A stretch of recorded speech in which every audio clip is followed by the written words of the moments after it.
If you're a casual rock fan, you probably know the band ZZ Top, and chances are you're familiar with some of their biggest hits from their 1983 album Eliminator, like Sharp Dressed Man or Give Me All Your Lovin'. But what you may not know is that this band has been releasing albums since 1971. In fact, you can get most of their classic albums in one box set, which is what I'm going to show you in today's video. This box set includes all their albums from their 1971 debut, ZZ Top's first album, up to the 1990 album Recycler. So it gives you almost the band's entire discography. They released a few more albums after 1990, but in my opinion, they aren't really essential. So that's what we're doing today. I'm going to show you the box set. The way I like to do it is I film the unboxing separately so you can get close-up shots of everything inside. Then after that, I'm going to go through each album one by one, do a quick review. There are 10 albums, so I'm going to go through them fairly quickly. I'll just give you some background, my thoughts, favorite tracks, and so on. So let's jump right into the unboxing and take a look what's inside the box. Okay, we're going to take a look at the box set right now. As you can see, it's a nice cardboard box, pretty thick. And on the front cover has all of the album covers. And it says the complete studio albums 1970 to 1990. On the back, it lists all of the albums and the songs. So I'll just scroll through these pretty slowly so you can take a look, and feel free to pause the video if you want to read anything. But I'm going to be taking these out right now. So let's take a look. As you can see inside the box, it just includes all the albums. You can see them right here. Most of them are very simple sleeves. And for example, this one right here, it's just a very simple cardboard sleeve. And on the back, you can see the artwork and track listing and all of that. And what I like about this box set is that when you take out the CD, it looks like the old CDs that like you used to buy, and it has like the songs listed on them. And I'm saying this because in many of the other box sets, the CD is very simple. It doesn't have all the track listing. So all the CDs have this, so I'm not going to take them all out, but I just want to show you the first one. So let's move on. Okay, here's the next one.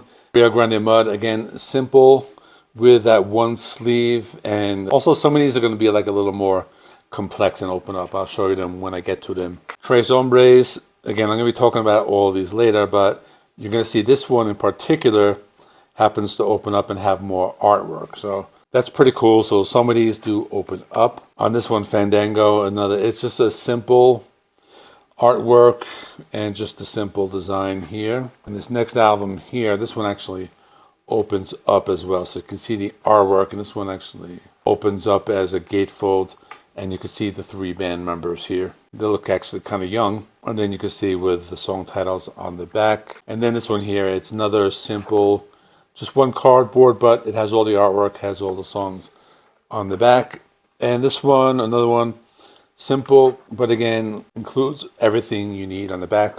Moving into the 80s, this is the Eliminator album, but this one, another simple one, but includes all the song titles. Moving on to Afterburner, another simple cardboard sleeve, but again, it just shows the artwork. So you get all the artwork, that's pretty cool. And the final one, which is Recycler, that pretty cool late 80s, early 90s pop art. I like that one. And here are the song titles. And that's all, so let's continue with the video. First album I want to look at is ZZ Top's first album, released in January 1971 through London Records. The lineup here is the classic trio, Billy Gibbons, Dusty Hill, and Frank Beard. Stayed that way for most of their career. This album has a strong blues and southern rock vibe. I find it a bit reminiscent of something like Lynyrd Skynyrd. It only had one single called Somebody Else Been Shaking Your Tree. The album features a lot of blues rock tracks like Brown Sugar and Swank. And there are a few more laid-back tracks as well. Overall, it's a short album, but it's pretty cool. So let's move on. Next album is Rio Grande Mud, released in 1972 through London Records, named after the river between Mexico and Texas. This album continues in a similar style to the debut, although I say the songwriting is a little bit stronger. The single from this was Francine. Some of the songs on here were inspired by real experiences by the band they had on the road. They actually kept track of their ideas in a notebook. One of my favorites on this album is Just Got Paid, a really solid blues rock track. There's an instrumental called Apologies to Pearly. Overall, Pretty good album with some nice variety. Next up is Tres Hombres, which means three men in Spanish. It was released on July 26th, 1973, again through London Records. This was their big commercial breakthrough. It peaked at number 8 on the Billboard 200. Features one of their most iconic songs, La Grande, which reached number 41 on the Billboard Hot 100. In my opinion, this is one of the best albums. It's strong from start to finish. Some standout tracks include Jesus Just Left Chicago, Beer Drinkers and Hellraisers, and of course, La Grande. Just a fun Southern rock and Texas blues album. Definitely one of their top records. Next album is Fandango, released in 1975. This one's half live album, half studio album. They stick with their signature blues rock and Southern rock sound. Features one of their more recognizable tracks called Tush, and another great one called Heard It on the X, which was inspired by this Mexican radio station the band used to listen to when they were in Texas. Apparently you can hear it in the States or something like that.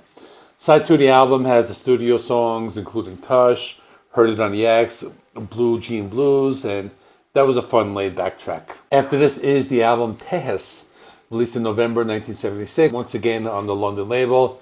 This still has that core sound. You can tell they're trying to shift with the times. They begin to incorporate more of a boogie rock feel on this album. Even Billy Gibbons called this a transitional album as they were adapting to the changing musical landscape of the late 70s. It may not have a lot of well-known hits, but it's got some good material like Arrested for Driving While Blind and El Diablo. I'd say it's a fun and decent album overall. Next album is Degüello, which was released in November 1979. At this point, ZZ Top is starting to change their sound a little bit. They're moving towards the 80s. They're almost at Eliminator, which is their breakout album, but they still have 2 more albums. This is one of them. This album leans into boogie rock with blues influences. Songs are a little more upbeat, more danceable. At this stage, they're not using synthesizers yet. According to Billy Gibbons, he was slightly influenced by punk rock at the time. You can hear a little bit of that on this album. And they experiment with vocal effects, especially on the song Manic Mechanic. Degüello also marked the first time ZZ Top included cover versions on one of their studio albums. They have a cover of I Thank You by Isaac Hayes and David Porter, and Dust My Broom, which was initially credited to Elmore James, but later attributed to Robert Johnson, who recorded it back in 1936. But probably the most recognizable song here is Cheap Sunglasses. Overall, really fun album. It captures that 70s atmosphere. Next album is El Loco, released in July 1981. This came out right before Eliminator, and you can hear them starting to play around with an 80s sound. There are a few synthesizer elements creeping in, but it's still mostly blues and boogie rock, stylistically similar to Degüello. Doesn't have a lot of big hits, but I like it a lot. Some standout tracks include 10-Foot Pole, Layla, and Pearl Necklace. It's a fun, groove-heavy record, a nice snapshot of ZZ Top right before they really shifted into that MTV era. And therefore, Eliminator, released on March 23rd, 1983. This is the album with all the big hits I mentioned earlier, but even beyond the singles, it's a solid record from top to bottom. Here they fully embrace synthesizers. It leans more towards 80s pop rock. They still maintain their blues and boogie roots. One of those albums you can put on, enjoy it all the way through. I know a lot of people, even my metalhead friends, they always say they really like this album. So I think it's just solid. It's their best-selling record. They sold 11 million copies of it, and it's really considered to be their signature album. After this is Afterburner, released in 1985. This had one big hit, Sleeping Bag, and continued the synthesizer-heavy sound from Eliminator. In all honesty, I don't like this one as much. I think they went too far in the pop and new wave direction. Sounds like something straight off of one of those Beverly Hills Cop soundtracks. It's very electronic, it's very 80s. They're really trying to make Eliminator Part 2, but I don't really think they pulled it off. Surprisingly, the album had 5 singles, including Sleeping Bag and Velcro Fly, but they weren't really massive hits. Critics liked the album at the time. They gave it either 4 stars or maybe more, but for me, it sounds very dated. I think Eliminator has aged a lot better. And the last album in the set is Recycler. Came out October 1990, and this was a 5-year gap since the previous release. I think this one is better than Afterburner.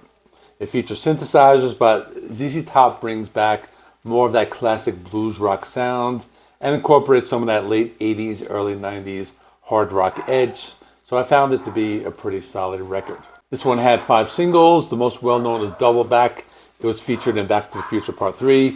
The album still sounds very 80s, but it holds up better than Afterburner, and I personally enjoy this one. So that's everything included in the box set. There's still 5 albums missing, and for those of you who want the complete ZZ Top collection, I think there might be a more complete box set out there. I'm not really sure, but there are 5 more albums, and let me tell you what they are. They are Antenna from 1994, Rhythmine from 1996, Triple X from 1999, Mescalero from 2003, and La Futura from 2012.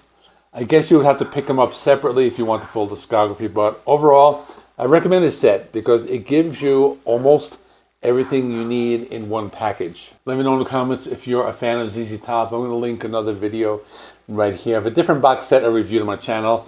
Thanks for watching. Please give the video a like. It helps me with the YouTube algorithm. Don't forget to subscribe. I post content about physical media and music collections. Thanks again. I will see you in the next one.